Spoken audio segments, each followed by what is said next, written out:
اعوذ باللہ من الشیطان الرجیم بسم اللہ الرحمن الرحیم رب اشرح لی صدری ویسر لی امری واحلل عقدۃ من لسانی یفقہوا قولی۔ سورہ آل عمران۔ یا اہل الکتاب، اے اہل کتاب، لما تلبسون الحق، کیوں ملاتے ہو حق کو، بالباطل، باطل کے ساتھ، وتکتمون الحق، اور کیوں چھپاتے ہو حق کو، وانتم تعلمون، حالانکہ تم جانتے ہو۔ وقالت طائفۃ من اہل الکتاب، اور کہا ایک گروہ نے اہل کتاب سے، آمنو، کہ ایمان لاؤ، بالذی، اس پر، انزلہ، جو اتاری گئی، علی الذین آمنوا، ایمان والوں پر، وجہ النہاری، صبحوں کے وقت، وکفروا آخرہ، اور انکار کر دو اس کا سر شام، شاید وہ اس طرح کے، لعلہم یرجعون، اسلام سے برگشتہ ہو جائیں۔ ایک دوسرے کو تاکید کرتے ہیں یہ سارے، بلا تؤمنوا، کہ نہ ایمان لاؤ، نہ مانو کسی کی بات، الا لمن تبع دینکم، سوائے ان کی جو پیروی کرتے ہیں تمہارے دین کی۔ کل، آپ فرما دیجئے، ان الہدیٰ، بے شک ہدایت تو وہی ہے، ہدی اللہ، جو اللہ کی ہدایت ہے، ان یؤتی احد مثل ما اوتیتم، اور یہ بھی نہ ماننا کہ دیا جا سکتا ہے کسی کو، مثل ما اوتیتم، جیسے دیا گیا تمہیں، او یحاجوکم، یا کوئی حجت لا سکتا ہے، عند ربکم، تم پر تمہارے رب کے پاس۔ کل، فرما دیجئے اے حبیب، ان الفضل، بے شک تمام فضل، بید اللہ، اللہ کے ہاتھ میں ہے، یؤتی ہی دیتا ہے، من یشاء، جسے چاہتا ہے، واللہ واسع علیم، اور اللہ تعالیٰ وسعت والا، سب کچھ جاننے والا ہے۔ یختص، خاص کر لیتا ہے، برحمتہ، اپنی رحمت کے ساتھ، میں یشاء، جسے چاہتا ہے، واللہ ذو الفضل العظیم، اور اللہ تعالیٰ صاحب فضل عظیم ہے۔ ومن اہل الکتاب، اور اہل کتاب میں سے بعض ایسے بھی دیانت دار ہیں، من ان تامنہ، کہ اگر تو امانت رکھے ان کے پاس، بقنطار یؤدیہ، ایک ڈھیر سونے کا یا چاندی کا، یؤدیہ، تو ادا کر دے گا اسے، الیک، تمہاری طرف۔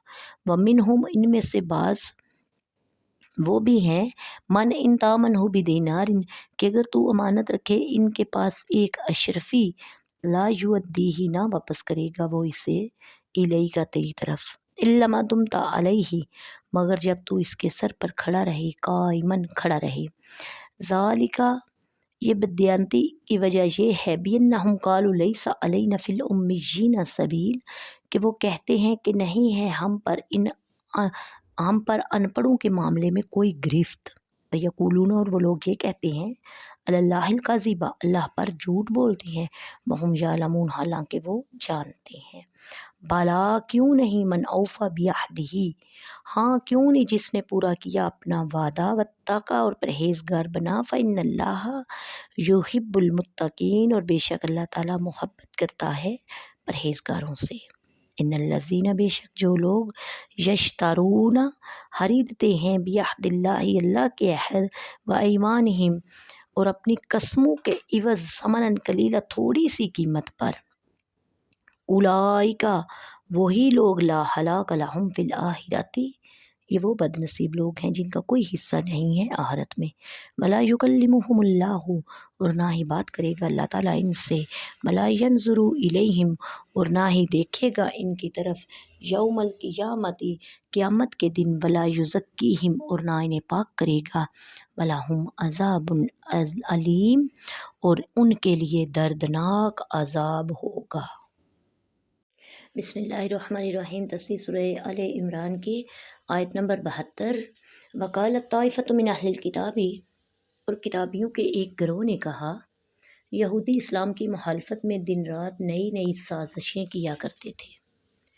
خیبر کے بارے یہودی علماء نے آپس میں مشورہ کر کے یہ سازشیں تیار کی کہ ایک جماعت صبح کے وقت اسلام لے آئے اور شام کو مرتد ہو جائے، اور لوگوں سے کہے کہ ہم نے اپنی کتابوں میں جو دیکھا تو ثابت ہوا کہ محمد صلی اللہ علیہ وسلم وہ نبی نہیں ہیں جن کی ہماری کتابوں میں خبر ہے، تاکہ اس حرکت سے مسلمانوں کو اپنے دین میں شبہ پیدا ہو جائے اور یہ اپنے دین سے پھر جائے۔ لیکن اللہ تعالیٰ نے یہ آیت نازل فرما کر ان کا یہ راز فاش کر دیا اور ان کا یہ مکر نہ چل سکا، اور مسلمان پہلے سے خبردار ہو گئے۔ اس بات سے باخبر رہنا چاہیے کہ کافروں کی طرف سے سازشوں کا سلسلہ ہمیشہ جاری رہے گا۔ وَلَا تُؤْمِنُوا إِلَّا لِمَنْ تَبِعَ دِينَكُمْ، اور صرف اسی کا یقین کرو جو تمہارے دین کی پیروی کرنے والا ہو۔ یہودی تو آپس میں سازشیں بناتے رہے اور ایک دوسرے سے کہتے کہ صرف اسی کا یقین کرو جو تمہارے دین کی پیروی کرنے والا ہو، اور اس بات پر ہرگز یقین نہ کرو کہ کسی اور کو بھی ویسی ہدایت، دین، کتاب و حکمت اور شرافت و فضیلت مل سکتی ہے جو تمہیں ملی ہوئی ہے۔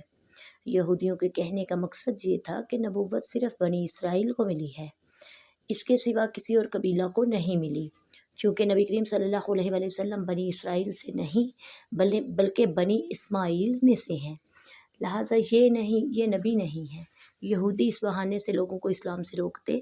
یوں ہی ان کے علماء کا کہنا تھا کہ تم زبان سے اسلام کی حقانیت کا اقرار کر لینا مگر دل سے نہ کرنا۔ یہودیوں کے یہ دعوے سراسر جھوٹے تھے کہ نبوت ان کے علاوہ کسی اور کو نہیں مل سکتی، کیونکہ اس بات کا ذکر آسمانی کتاب میں نہیں تھا۔ نیز اللہ تعالیٰ نے فرمایا، اے حبیب تم فرما دو فضل تو یقیناً اللہ ہی کے ہاتھ میں ہے، جسے چاہتا ہے جیسے چاہتا ہے فرما دیتا ہے، یعنی وہ جس سے چاہتا ہے نبوت عطا فرماتا ہے۔ تو جس چیز میں اللہ تعالیٰ نے قید نہ لگائی ہو تم لگانے والے کون ہوتے ہو؟ نبوت اللہ کا فضل ہے، جسے چاہے عطا کرے۔ میں نے اس بنی اسرائیل کے لیے خاص فرمایا۔ اس آیت میں بھی یہ معلوم ہوا کہ نبوت اعمال سے نہیں ملتی، یہ محض اللہ تعالیٰ کا فضل ہوتا ہے۔ وَمِنْ أَهْلِ الْكِتَابِ مَنْ، اور اہل کتاب میں سے تو وہ ہے۔ یہ آیت اہل کتاب کے بارے میں نازل ہوئی۔ اس میں ظاہر فرمایا گیا کہ ان میں سے دو قسم کے لوگ ہیں، امانت دار بھی ہیں اور بددیانت بھی۔ بعض تو ایسے ہیں کہ ان کے پاس ڈھیر مال بھی امانت کے طور پر رکھ دیا جائے تو بغیر کسی کمی بیشی کے وقت پر ادا کر دیں گے، جیسے حضرت عبداللہ بن سلام رضی اللہ تعالیٰ عنہ، جن کے پاس ایک قریشی نے 1200 اوقیہ یعنی تقریباً 147 کلو سونا امانت رکھا تو آپ نے اس کو ویسا ہی ادا کیا۔ اور بعض اہل کتاب بددیانت ہیں کہ تھوڑے سے مال سے بھی ان کی نیت بگڑ جاتی ہے، جیسے کہ فنحاس بن آزو نامی یہودی، جس کے پاس کسی نے ایک اشرفی امانت رکھی لیکن وہ واپسی کے وقت اس سے مکر گیا۔ تو ان دو قسموں کے لوگوں کے بارے میں فرمایا، اہل کتاب میں تو وہ ہے کہ اگر تم اس کے پاس ڈھیر امانت رکھ دو تمہیں پورا دے دیں گے، اور اگر ایک دینار بھی کسی اور کے پاس رکھ دو تو وہ تمہیں اس پر بھی بددیانتی کریں گے اگرچہ تم اس کے سر پر کھڑے رہو۔ ثمناً قلیلا، تھوڑی سی قیمت۔ یہ یہودیوں کے علماء اور ان کے کچھ سرداروں مثلاً ابو رافع، کعب بن اشرف اور حی بن اخطب وغیرہ کے بارے میں نازل ہوئی، جنہوں نے اللہ تعالیٰ کا وہ عہد چھپایا جو نبی ہر اس زمان پر ایمان لانے کے متعلق ان سے توریت میں لیا گیا تھا۔ انہوں نے اس کو بدل دیا اور بجائے اس کے اپنے ہاتھوں سے کچھ کا کچھ لکھ دیا اور جھوٹی قسم کھائی کہ یہ اللہ عز و جل کی طرف سے ہے، اور یہ سب کچھ انہوں نے اپنی جماعت کے جاہلوں سے رشوتیں اور مال و دولت حاصل کرنے کے لیے کیا۔ ان کے لیے یہ شدید وعید بیان کی گئی کہ جو لوگ اللہ کے وعدے سے اپنی قسموں کے بدلے میں تھوڑی سی قیمت لیتے ہیں، ان لوگوں کے لیے آخرت میں کچھ حصہ نہیں، اور اللہ قیامت کے دن نہ تو ان سے کلام فرمائے گا، نہ ان کی طرف رحمت کی نظر کرے گا، اور نہ ہی انہیں پاک کرے گا، اور ان کے لیے دردناک عذاب ہے۔ اللہ تعالیٰ سے دعا ہے اللہ تعالیٰ ہمیں دین کی سمجھ عطا فرمائے، قرآن پڑھنے اور پڑھانے کی توفیق عطا فرمائے۔ وما علینا الا البلاغ المبین۔ السلام علیکم ورحمۃ اللہ وبرکاتہ۔